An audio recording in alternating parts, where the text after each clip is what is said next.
Bonjour à tous, nous sommes mercredi 8 janvier 2020. Je suis contente de vous retrouver pour cette nouvelle vidéo et je voudrais vous parler aujourd'hui de la relation aux autres. Comme vous le savez, en ce moment je suis dans la loi de l'attraction que je relis et peut-être que je n'étais pas prête auparavant, mais là les choses commencent à prendre vraiment un sens.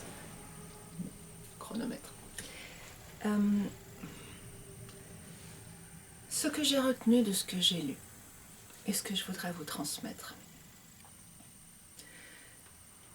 c'est premièrement que nous ne pouvons pas faire quelque chose dans la vie des autres. C'est-à-dire, vous savez que par la loi de l'attraction, nous attirons à nous ce à quoi nous pensons, ou plus précisément ce vers quoi nous portons notre attention. Mais cela correspond à notre monde. Nous sommes au centre, nous sommes les acteurs, les créateurs et les sujets de nos créations. Donc nous attirons vers nous, mais nous ne pouvons pas l'aimant que nous avons à l'intérieur le passer à quelqu'un pour qu'il attire quelque chose, ou je ne peux pas décider que l'attraction se fait vers moi et qu'elle va dévier pour aller vers l'autre. Donc contrairement à ce que l'on a pu apprendre ou croire depuis fort longtemps, on ne peut pas prier pour quelqu'un par exemple, ça ne fonctionne pas.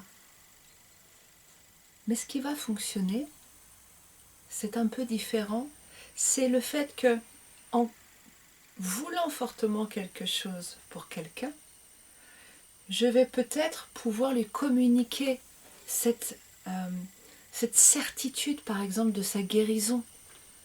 Si vous en êtes convaincu, quand vous serez en présence de cette personne, elle va ressentir cette certitude. Et peut-être que cela va jouer en elle pour, vibratoirement, puisqu'elle va porter votre attention sur vous, pour qu'elle s'élève à ce niveau-là.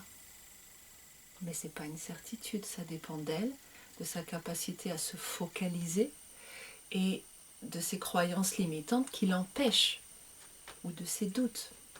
Non, je vais vous parler peut-être après. Tout ça, c'est son chemin. Il faut bien comprendre que si la vie est une école, et c'est comme ça que je le conçois, je ne suis pas la seule, si la vie est une école, si nous sommes là pour apprendre par nous-mêmes, parce que vous le savez bien, c'est pas parce qu'on dit c'est comme ci, comme ça à un enfant, que tout d'un coup, tchac, c'est parfait. C'est exactement ce qu'on lui a dit. Non, attention, le feu c'est dangereux. Il va mettre sa main à un moment donné, il va s'approcher pour voir, pour expérimenter. Nous sommes là pour expérimenter dans la matière. Mais heureusement que nous expérimentons, sinon il aurait suffi qu'une personne, une seule, vive sur Terre et ça suffisait. Et nous serions tous formatés par cette personne à vivre d'une certaine façon parce que c'est son expérience, ses vérités et que c'est comme ça que ça marche. Donc c'est pas la peine d'aller toucher le feu, c'est pas la peine d'aller passer la 5e de la voiture parce que cette personne n'a pas réussi à la passer. Expérience personnelle avec ma maman qui m'a dit que la 5e ne marchait pas et c'est juste qu'elle ne réussissait pas à la passer ce jour-là. Ok, mais moi j'ai eu aucun problème. Mon expérience a différé. Et l'expérience de chaque personne sur Terre diffère. Parce que nous avons des intentions différentes. Ça, c'est fondamental. Donc, pour en revenir à cette notion de création, je crée le monde dans lequel je vis par mes pensées, par mes focalisations, par là où je mets mon attention. Et je ne peux pas rentrer dans le monde des autres pour leur créer quelque chose. Il n'y a pas de magnétisme qui se baladerait, qui ferait des détours. C'est direct. Ça, c'est fondamental. Deuxième point fondamental. Il y en a beaucoup de fondamentaux, mais voilà. Deuxième point fondamental, c'est que je ne peux pas attirer, et ça encadrez-le vous, je ne peux pas attirer dans ma vie ce que je ne veux pas attirer dans ma vie.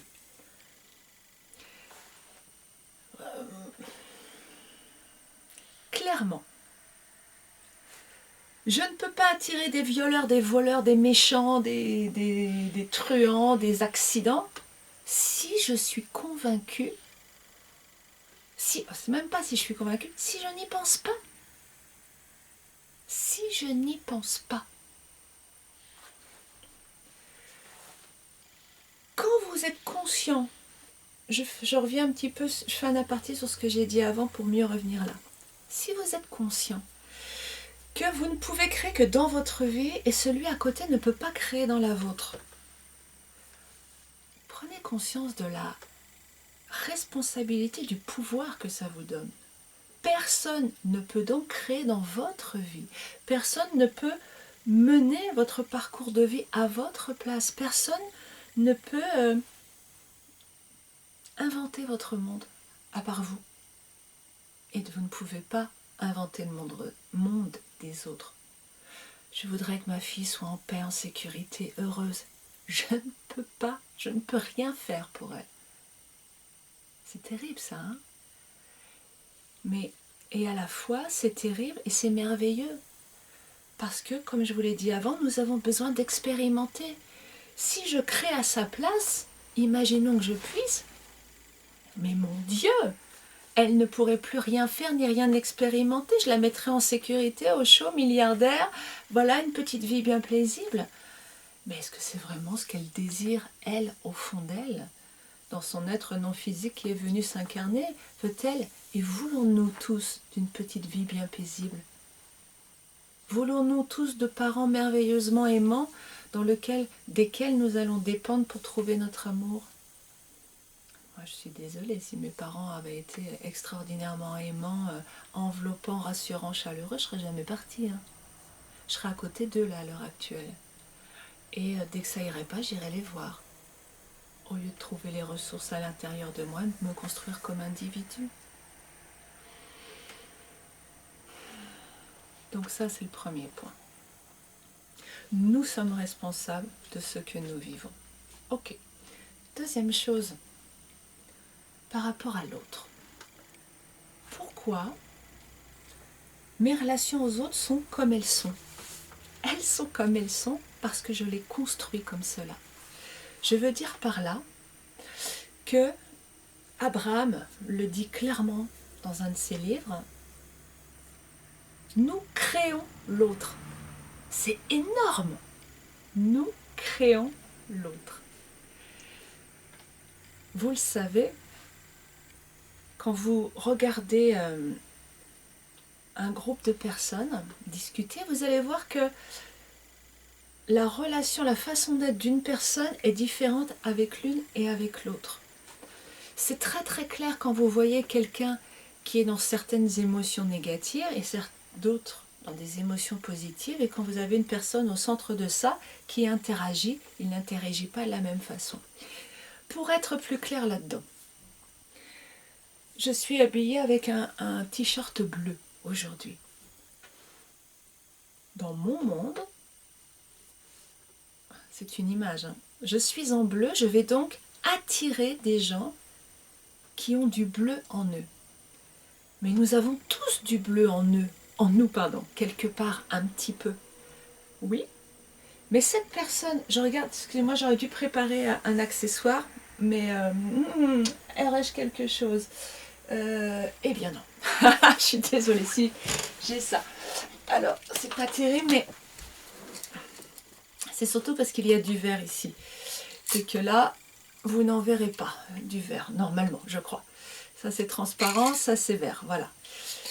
Donc, on va changer, on va dire que mon t-shirt est vert. J'attire quelqu'un vers moi, quelqu'un qui est neutre. Quand il voit que j'ai du vert, alors, on dit qu'il est vert, on est bien d'accord, il va pivoter à l'intérieur de lui pour me présenter ce qui correspond à ma vibration verte. Ça, c'est fondamental à comprendre. Parce que ça veut dire que si moi je change la couleur de mon t-shirt, il va changer la face qu'il va me présenter. Comprenez-vous ça? Maintenant, pour être clair dans les exemples de la vie quotidienne, si je présente moi quelque chose de bienveillant à l'autre, il va dans toutes ses facettes de personnalité aller chercher celle qui correspond à ma bienveillance pour l'accorder, être en harmonie avec moi. Ce n'est pas lui qui choisit ce qu'il me présente. C'est moi qui l'attire. C'est moi qui suis responsable de ce que me présente l'autre. Je crée ma relation à l'autre. Complètement. Et peut-être avez-vous vécu quelqu'un qui est très en colère après quelqu'un, et puis vous êtes super zen, vous approchez cette personne pour lui parler, vous n'avez pas aperçu qu'il y avait une dispute, et vous voyez la personne en 3 secondes qui redescend et qui « Oh, excuse-moi ». Vous voyez le changement de facette là? Et à l'inverse, quelqu'un qui est tranquille, vous arrivez et vous le sentez se raidir. Parce qu'il y a quelque chose en vous qui attire cela, cette facette-là. Nous sommes les créateurs de nos relations aux autres, complètement. Ça veut dire, 3e point fondamental, que quand je vois quelqu'un, ou quand je pense à quelqu'un, ce sur quoi je me focalise chez lui va attirer cette facette. Je peux donc choisir comment les gens vont interagir avec moi. En clair, si chez Jean-Pierre, je vois de la bienveillance, je vais attirer cette bienveillance dans mes rapports. Si je vois les défauts de Jean-Pierre, ce que moi je trouve des défauts, c'est un râleur, oh qu'est-ce qu'il râle, il est tout le temps en train de râler. Focalisation, attraction, résultat, Jean-Pierre me montre cette facette à chaque fois. Et cette facette va empirer, cercle vicieux de l'attraction. J'appelle à moi cette facette, j'y pense encore davantage, je colle bien l'étiquette encore plus grosse de râleur sur Jean-Pierre, qui donc me renvoie ça encore plus fort, etc. Et tout d'un coup, à un moment donné, Jean-Pierre n'est plus défini que par un être râleur avec qui les relations se dégradent. Qu'est-ce que ça veut dire pour nous tous? Ça veut dire que quand je me focalise sur ce qu'il y a de meilleur dans chaque personne, je crée ça dans mes relations. C'est-à-dire que quand je vois la bonté, la gentillesse, la compassion, l'humanité, la générosité, toutes les qualités humaines, le courage, quand je veux, et je dis bien je veux, parce que ces facettes-là, elles existent, mais il y en a d'autres aussi. C'est moi qui choisis qu'est-ce que je veux attirer chez l'autre. Et c'est par là le filtre que je mets devant mes yeux. Quand je vois tout ça, j'attire tout ça à moi. J'ai le choix. Vous êtes powerful, je trouve tout puissant. Voilà, vous êtes tout puissant. Vous vous rendez compte? Tout puissant dans ce que vous voulez créer comme relation. 4e point, ou 5e, je ne sais même plus. Ça veut dire quoi dans la vie quotidienne, dans ma vie de couple? Peut-être avez-vous remarqué quand vous rencontrez quelqu'un, que vous tombez amoureux ou amoureuse, l'autre est parfait. Ou alors il est imparfait, mais alors ça n'a tellement pas d'importance à côté de toutes les choses merveilleuses qu'il nous propose, qu'il est, qu'il nous montre. Qu'est-ce qui se passe à ce moment-là? Il se passe que nous voyons les choses du côté positif. Nous voyons une relation belle, enrichissante, pleine d'amour. Nous voyons l'amour. Ok? Donc nous le faisons grossir. Et puis, un jour, par nos croyances, par les influences, les extérieures, oh, t'as vu, dis donc, ton Jean-Pierre, t'as vu comment il te parle quand même, par exemple. Ou un matin, on trouve des chaussettes sales par terre. C'est marrant que j'en parle plusieurs fois, ça devrait être quelque chose visiblement qui devrait me gêner, je ne sais pas. Bon, ok, nous voyons des chaussettes sales par terre. Ok, quand je pense à ces chaussettes sales et que je porte mon attention là-dessus, je porte mon attention d'une façon négative, c'est-à-dire que vous allez sentir en vous une émotion négative. Ça ne veut pas dire que c'est les chaussettes sales qui posent problème. Ça veut dire que c'est la façon dont nous pensons à ces chaussettes sales qui va poser problème, c'est-à-dire qu'elle va créer plus de négativité. Je vais attirer plus de négativité. Chaussettes sales, qu'est-ce que je pense? Oh, j'en ai marre, c'est sale, c'est moche, c'est pas respectueux. Ok, donc j'attire plus de c'est moche, c'est sale, c'est pas respectueux dans ma vie. C'est fou, hein? Vous vous rendez compte? Si je les vois comme une bonne occasion de faire de la propreté, ou une bonne occasion de mettre des choses en place pour un couple durable avec Jean-Pierre, j'attire donc du positif à moi. Je continue sur cet exemple, parce que je crois que je ne suis pas allée au bout de ce que je voulais vous dire par rapport à ça. Quand je vois ces chaussettes sales, si je m'attarde à ça, c'est paf, il commence à y avoir de la négativité dans notre relation. Quel que soit l'exemple, il me parle mal, il gare mal la voiture, il sort pas les poubelles, on s'en fiche. Quelque chose qui crée en moi une émotion négative dans ma relation à Jean-Pierre. J'ai un point de négativité. À partir de là, si mon attention commence à se mettre là-dessus, je vais faire grandir cette négativité. Et là où il y avait de l'amour positif qui prenait tout l'espace, il y a quelque chose qui vient gangréner. Et à un moment donné, les couples se séparent et ne s'aiment plus. Pourquoi en réalité? Pas parce que l'amour ne peut pas durer, mais simplement parce que nous avons focalisé sur les défauts de l'autre et sur ce que nous ne voulions pas.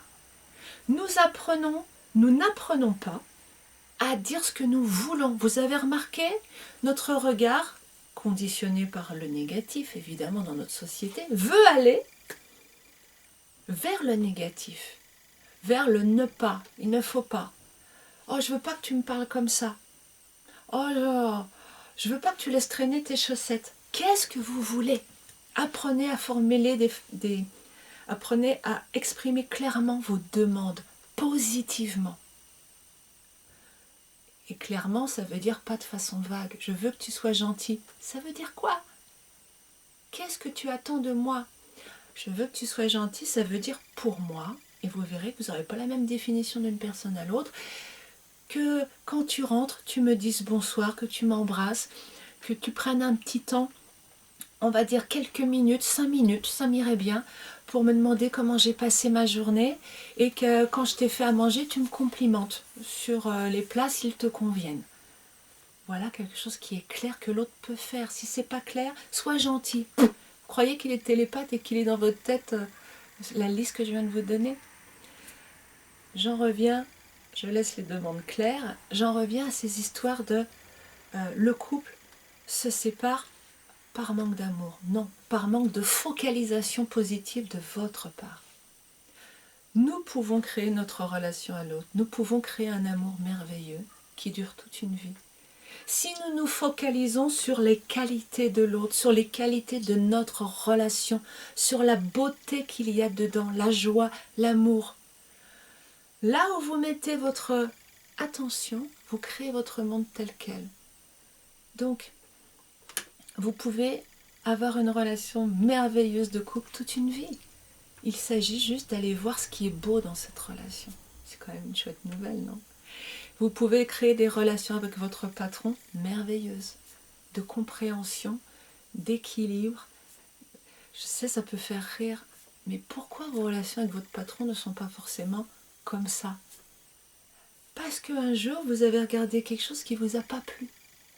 Et que cette chose-là, elle a fait émettre une émotion négative. C'était votre signal d'alarme pour vous dire, attention, tu regardes quelque chose qui va te faire créer un avenir négatif. Et vous ne l'avez pas écouté. Vous avez cru que c'était votre patron la cause de cette émotion négative. Et ça, c'est la grande erreur. Les autres ne sont jamais, encadrez-le aussi celui-là, les autres ne sont jamais les auteurs de nos émotions négatives, ni les causes surtout. Les émotions négatives proviennent de notre système de guidance intérieure. C'est notre être intérieur qui est en train de tirer la sonnette d'alarme parce que nous sommes en train de nous focaliser sur ce que nous ne voulons pas pour l'avenir. sur ce que nous ne voulons pas attirer à nous. Et la seule chose qui est possible, parce que notre être intérieur ne nous parle pas, si vous entendez des voix dans votre tête, ce n'est pas votre être intérieur, donc je vous invite à surtout cesser d'écouter ces voix et d'être dans la sensation. Notre être intérieur nous donne des sensations subtiles. Les émotions, c'est ce qu'il y a de moins subtil à sa portée pour nous guider. Quand je pense à mon patron avec déplaisir, je suis en train de créer un patron désagréable pour la prochaine fois. Je peux donc créer le patron de mes rêves. C'est fou! Expérimentez, expérimentez. Les seules fois où ça ne marche pas, je vais vous dire, c'est parce que vos pensées deviennent inconscientes, que vous repassez dans un pilotage inconscient qui, lui, cherche la négativité. Posez comme intention claire d'avoir une connexion. Voilà, on écrit ça et tous les matins et tous les soirs, je pose l'intention ferme et joyeuse d'avoir une connexion plus profonde avec ma source et d'avoir une guidance claire pour faire les bons choix de focalisation. Ça va vous aider. Notre intention, c'est d'être plus consciente de mes pensées et de mes émotions, puisque l'un guide l'autre. Voilà, je pense que peut-être une deuxième vidéo là-dessus pourrait être intéressante. Je ne suis pas sûre d'avoir tout dit et sur tous les angles d'attaque. En tout cas, je m'arrête pour l'instant. Comme d'habitude, j'ai envie de dire, interagissez avec moi, venez stimuler, venez me donner des exemples, des questions de votre vie quotidienne. C'est comme ça que nous pourrons avancer les uns les autres, parce qu'il y a d'autres choses qui vont sortir de moi, qui vont m'aider, qui vont vous aider. Et c'est vraiment plaisant cette interaction. Donc je pose l'intention qu'il y ait de l'interaction entre nous. Voilà, je vous souhaite une très bonne semaine. Et puis créez un monde. Créez le monde que vous voulez avec les autres. Vous êtes le roi. Vraiment. À bientôt.